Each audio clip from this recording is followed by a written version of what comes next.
Everybody wants to live in a society of well-rounded individuals, whether they realize it or not. You want the people around you to be intelligent, kind, and composed, at least most of the time. But how does one become well-rounded if they receive inadequate guidance growing up? This question has been plaguing educators for years, and today we're going to talk about it.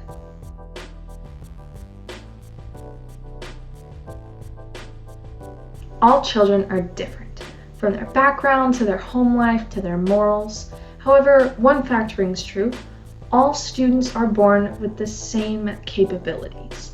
How successful they are isn't dependent on some sort of natural talent or gift. Actually, how successful they are is dependent on the environments they are exposed to as they grow up. And a large part of their success is determined by their education. And this is where schools fall short. Education has to provide students with the opportunity to develop necessary skills for their future. According to Heckman, Stixrud, Urzua, and Kautz, social and emotional skills such as perseverance, emotional stability, and sociability also matter in achieving positive outcomes. These skills allow people to better translate intentions into actions, establish positive relationships with family, friends, and the community, and avoid engaging in unhealthy lifestyles and risky behaviors. Social and emotional skills are as important as cognitive skills in shaping outcomes. Schools are meant to help shape students into better people, and that includes teaching them skills such as these.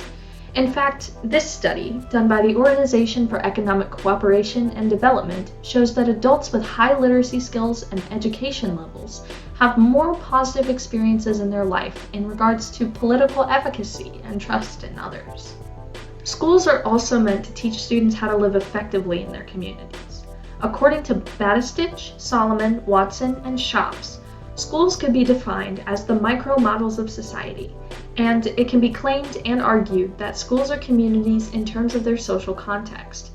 In other words, even if each member has a different background, they are supposed to respect and care about each other, not due to legal obligations, but due to social common sense between them. This may not seem important, but the same study stated that students have psychological needs about competence, autonomy, and belongingness, which are also significant for healthy relationships with the other members of a group. In other words, it can be plainly explained that students in a school community need to feel that the group is important for them and that they are important for their group. This will help students feel more connected to their peers and be able to cooperate with their community effectively in the future. However, schools aren't putting an emphasis on encouraging a student's social and emotional growth. So you might be wondering, how are we supposed to provide this support to our students? The answer is simpler than you might think: art, or more specifically, art-based learning.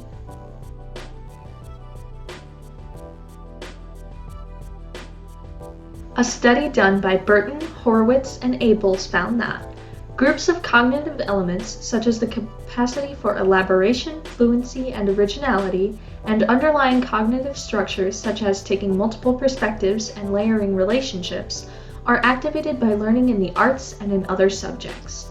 Students must have exposure to many different types of classes, ones that support creativity, critical thinking, and empathy, some of the most crucial skills for living in our society today. And art classes are proven to assist students in those aspects and more. According to Darby, Catterall, and Luftig, children exposed to strong and varied arts experiences over periods of time, both in and out of school, are more confident and willing to explore and take risks, exert ownership over and pride in their work, and show compassion and empathy towards peers, families, and communities. This learning isn't just isolated to higher grade levels either. According to Zai, Rivar, and Jones, the recurrent weekly to daily exposure to social emotional learning opportunities in Head Start programs was associated with favorable social and emotional development and academic achievement in the 3rd grade. If students taking art classes in elementary school are already being affected positively, it just goes to show how much of an impact these classes can have on the developing mind. And the art doesn't just have to be limited to painting or drawing either.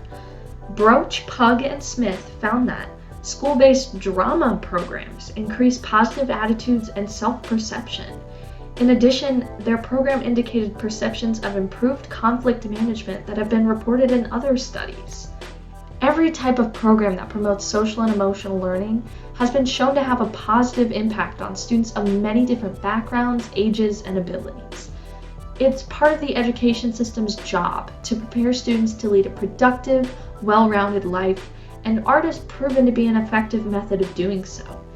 Then the question becomes, what are we waiting for? Let's bring art to our schools and enrichment to our children.